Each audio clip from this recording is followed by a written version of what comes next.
Bismillahirrahmanirrahim. Assalamu alaikum, dear students. I hope you all are fine. I am your geography teacher, Ms. Farheen, and I welcome you all to your geography class. So, dear students, I hope by now you have finished the bridging with your teacher. Very good. Now, let's just quickly move forward and see that what are you going to learn today. You will be able to explain different types of precipitation. So, my dear students, ये precipitation है क्या?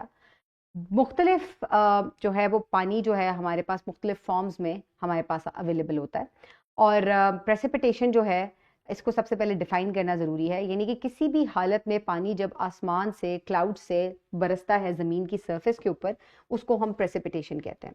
और precipitation की मुख्तलिफ types हो सकती है। क्योंकि एटमॉस्फेरिक कंडीशन जो है ये हर जगह चेंज होती है, कहीं बहुत गर्मी होती है, कहीं ठंड होती है, कहीं मौसम जो है वो नॉर्मल सा होता है, तो प्रेसिपिटेशन उसके हिसाब से जो है वो चेंज होती रहती है। तो इसकी जो टाइप्स हैं आज हमने उनको डिस्कस करना है।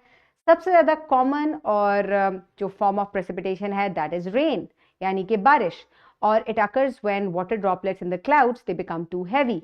और अब जो है वो क्लाउड्स उसको होल्ड नहीं कर सकते, तो ग्रेविटी की वजह से, क्योंकि हर चीज़ नीचे खिंचती है, तो ये पानी भी नीचे की तरफ बरसता है as form of rain drops. ये साइज जो है ये वेरी कर सकता है, बाज़ दफ़ा बारिश बहुत तेज़ हो सकती है, बाज़ दफ़ा हल्की हो सकती है। It could be a drizzle, it could be heavy downpour as well. उसके बाद सेकेंड फॉर्म ऑफ प्रेसिपिटेशन क्या है, दैट इज स्नो। अब ये जो रेन थी ये आपने देखा कि ये मोस्टली गर्म इलाकों में जो है ये बरसती है, जब मौसम जिन इलाकों में गर्म होता है।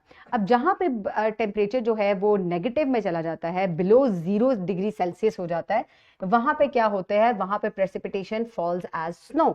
सो snow forms when the atmospheric temperature is cold enough for the water vapours to crystallise directly into crystals, and these ice crystals accumulate in the clouds and fall as individual snowflakes. So snowflake is common in colder regions and at higher altitudes like in mountains. फिर आ जाती है third type of precipitation जिसको slit कहा जाता है। ये भी जमी हुई बारिश होती है, और ये कैसे होती है, ये स्नो से डिफरेंट होती है। ठीक है, sleet is a mixture of rain and snow and it occurs when the rain drops freezes into the ice pellets. ठीक है, ये इस तरीके के क्रिस्टल्स नहीं बनते, बल्कि जो आपकी रेन नीचे बरस रही होती है वही जो है वो क्रिस्टल, वो क्या बोलते हैं, वो आइस पैलेट्स में जम जाती है। And sleet usually falls during winter storms when the temperature fluctuates between freezing and above freezing and below freezing, right? उसके बाद फोर्थ टाइप ऑफ हमारे पास जो बारिश है उसको, सॉरी प्रेसिपिटेशन है, उसको हम हेल कहते हैं, जिसको आप ओले भी कहते हैं। And it is a type of frozen precipitation that forms in severe thunderstorms with strong अपड्राफ्ट्स।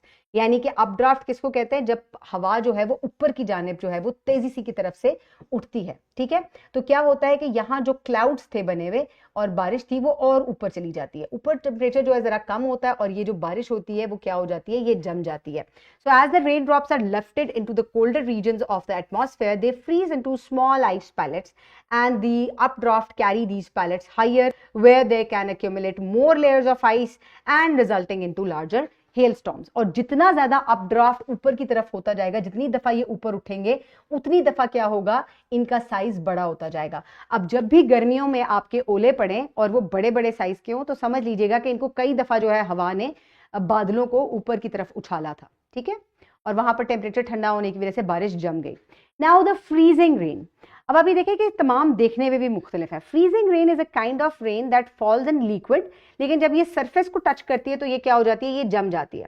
But freezes as and forms a coating of ice on the ground and on the exposed objects just like this. ये बरसती तो बारिश की तरह ही है, पानी की form में, लेकिन जब ये किसी भी ऑब्जेक्ट को जमीन पर टच करती है तो ये क्या हो जाती है, ये जम जाती है, और ये बहुत ठंडा टेम्परेचर होने की वजह से ऐसा हो सकता है। फिर कहते हैं एक तरह की प्रेसिपिटेशन है जिसको वियाग्रा कहा जाता है। अब वियाग्रा फॉर्म्स व्हेन रेन और the snow falls from the clouds but evaporates before reaching the ground. यानी कि आप सोचें कि ये बादल बने और बारिश या स्नो जो है ये बरसना शुरू हुई, लेकिन यहां पर जो है वो हवा गर्म थी। जब ये यहां पर आए तो इतनी गर्म थी कि ये वापस जो है ये बुखारात बनकर हवा में उड़ गए। इस तरह की बारिश को हम वियाग्रा कहते हैं। This happens when there is a layer of dry air beneath the clouds and it causes the precipitation to evaporate before it can even reach the surface of the earth. तो my dear students, these are the different types of precipitation जो कि आपने पढ़ी, और ये मुख्तलिफ atmospheric condition की वजह से चेंज होती रहती हैं। Now you will complete the formated chart that is given at the end of your books and also in your workbooks, and your teacher will assign you with the Thrive, that is your homework. And I'll see you in the next lesson. Have a great day. Thank you so much, and Allah Hafiz. कितने minute का था?